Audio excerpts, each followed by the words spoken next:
And ducks and geese better scurry when I take you out in the Surrey. When I take you out in the Surrey with the fringe on top. Well, a warm welcome to you all.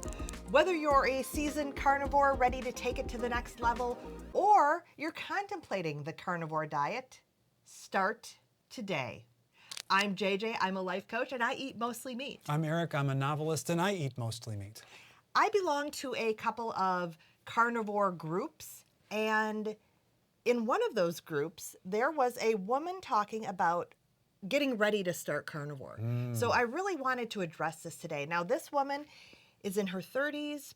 She is 300 plus pounds. She says she has GI issues, autoimmune issues, fibromyalgia, and she said she's gone to see the doctor. Mm-hmm. She's setting herself up for success, right? She's gone to see the doctor.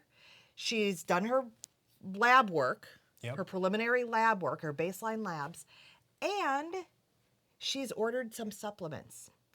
So I'm like, yes, go girl, you go. She's totally willing. She's on board. And then she said, I'm starting in July. Today's June 22nd.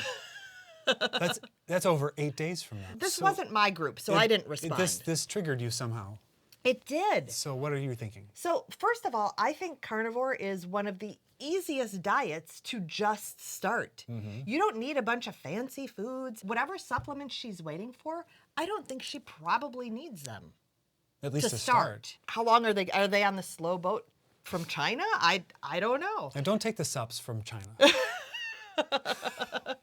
So my overriding thing was, oh my gosh, just move into it and get going and get those benefits sooner. So I'm wondering if she is a perfectionist. Like I said, she seems to have willingness around it. I'm skeptical. That she's a perfectionist? I think she's a procrastinator. Oh, do tell. Although those can exist in the same in the person very much. They very much can. And actually, procrastination can be because of being a perfectionist. Mm-hmm. Since you've called me a perfectionist, and I've just rejected that out of hand. So fought it, yes. But this might be one of those changes in life that's so daunting that it sparked I must do all the prep work so I can be ready and armed against the difficulties of the moment. Mm-hmm. Also, wanting to get in those last delicious favorite food meals over the next 8 days. Well, that wasn't mentioned, of course. It probably wouldn't be mentioned. And I'm speculating. I don't know who this person is. I didn't read the post. I just like to make up stories about other people. But you can imagine, it doesn't require a lot of thought to imagine that the psychology of just not immediately starting is because there's a certain amount of trepidation and fear. Oh, yes, absolutely. And that fear isn't going to lessen through preparation.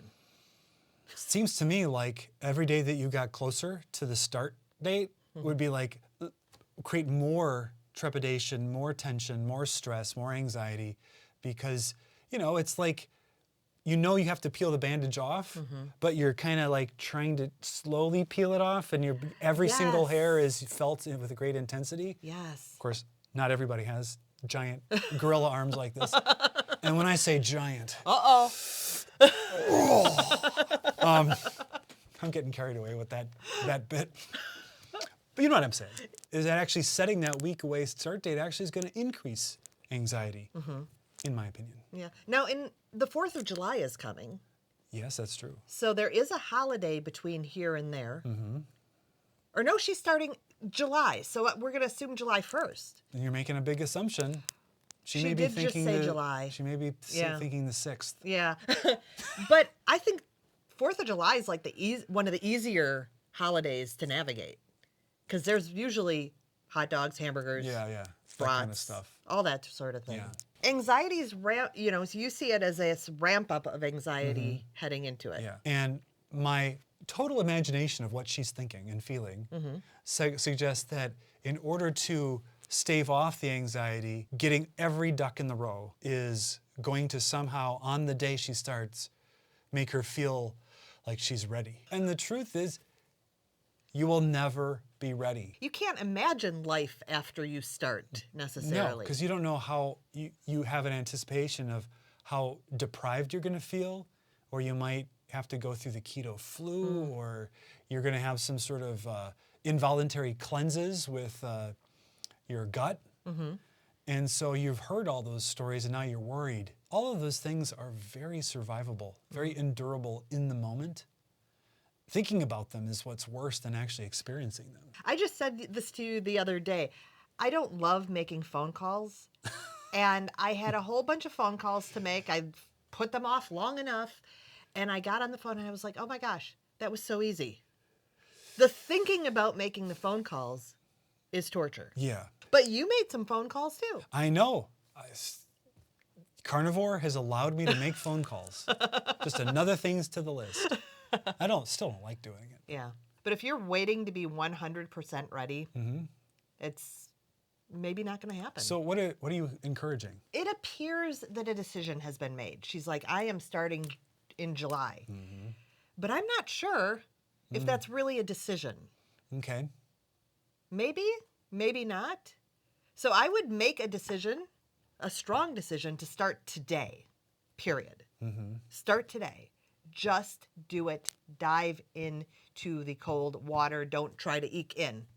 The next meal. The next meal, do it. Now, if she's a perfectionist, because I claim that maybe she is, there were a couple of things that really helped me with my perfectionism, and that is the word willing and the word practice. So I'm getting life coachy here. Okay. I know. Yep. That's fine. I'm used to it. So what am I willing to do? Right now in this moment, what am I willing to do? If you're not willing to do the carnivore diet, take it off the table completely. Like, you're not going to do it. But if you're willing to do it, and again, I feel like she is. She's done all these things, paid money to be in this community, etc. She's willing. So check in with your willingness. And number two, the phrase is, I am willing to practice. So for me, putting the practice in there is that it doesn't have to be perfect. Now, that's not giving me wiggle room. Like, oh, I can go have ice cream tonight. We've been talking a lot about ice cream lately. Stop it. It's not that, but that it doesn't have to be perfect. If I go into the fridge tomorrow and I don't have the eggs I wanted for breakfast, that's okay. I'm practicing.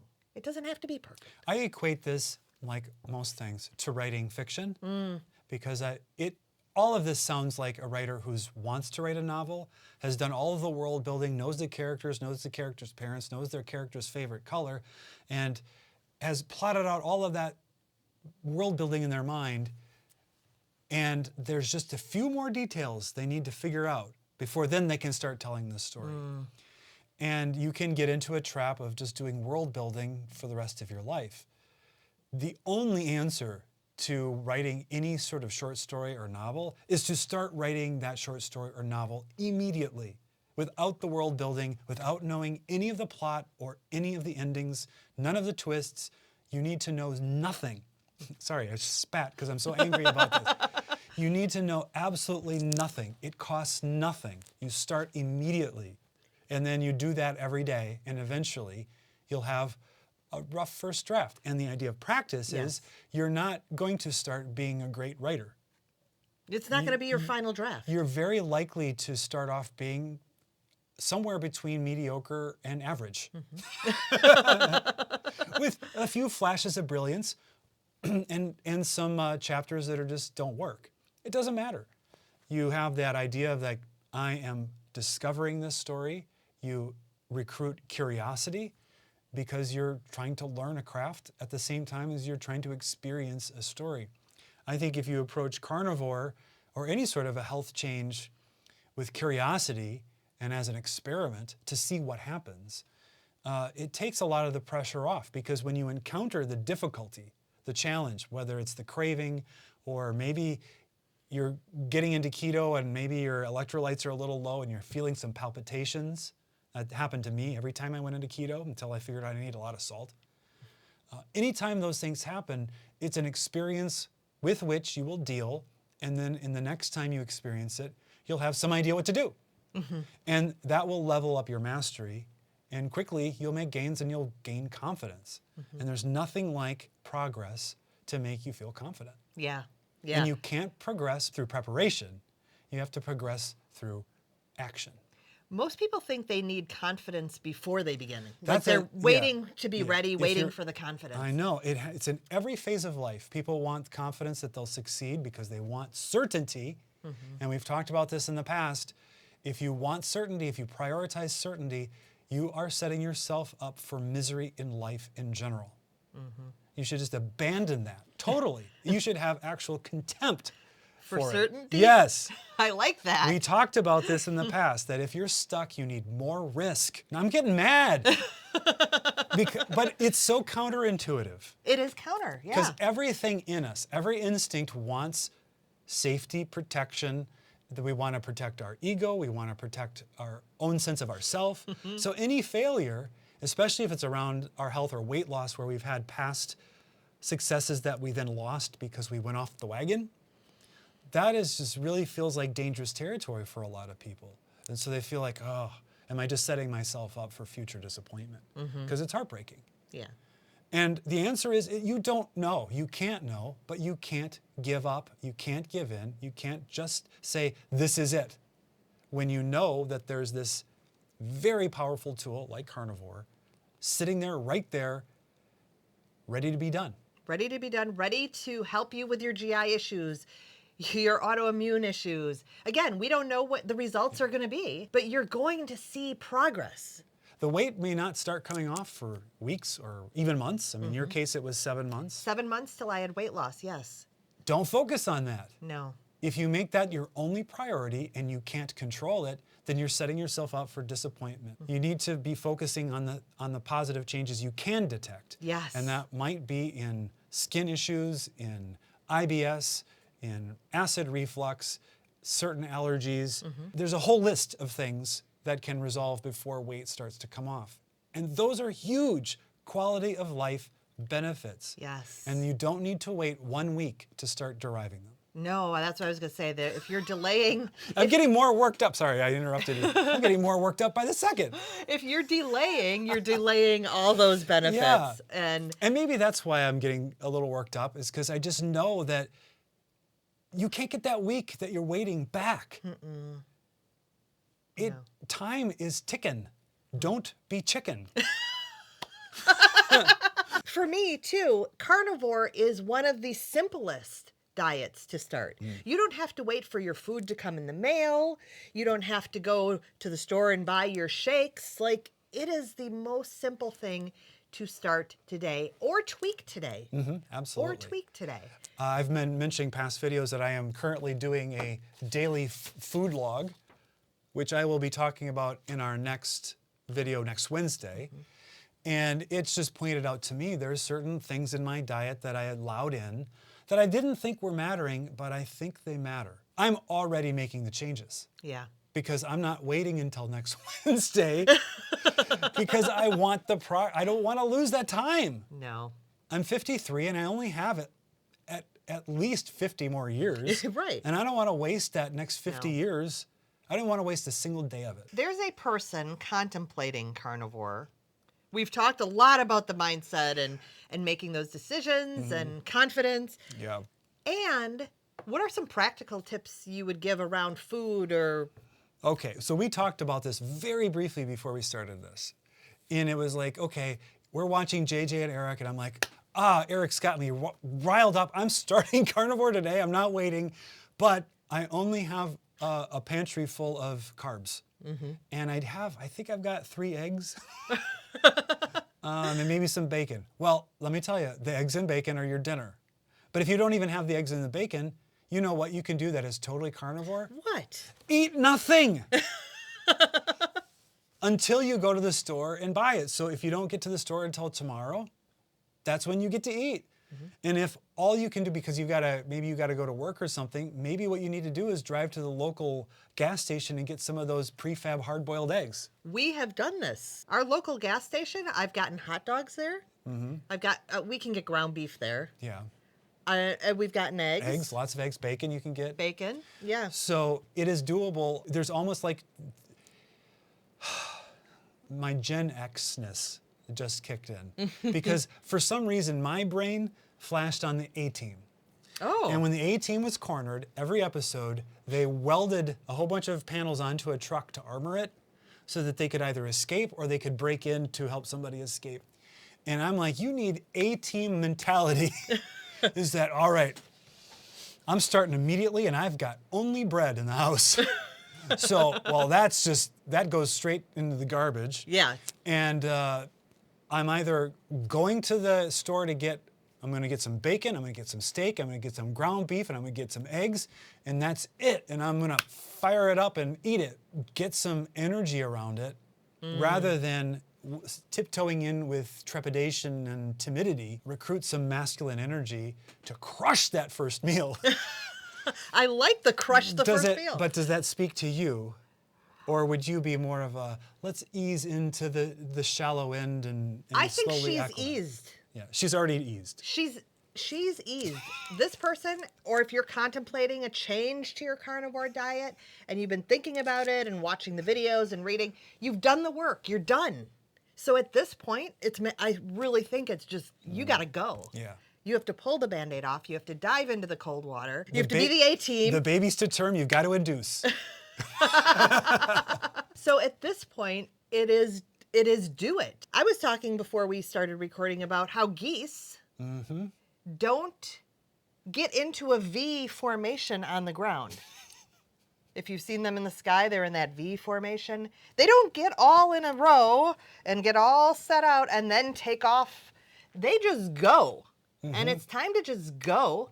The formation will figure itself out. And to mix the metaphor, you've got enough ducks in a row. Plenty. The last ducks, they'll find their way into the row after you get going. So Yeah. that's geese and ducks. Now I'm thinking when Harry met Sally. Chicks and ducks and geese better scurry when I take you out in the Surrey. When I take you out in the Surrey with the fringe on top. Is Yeah. that from Oklahoma?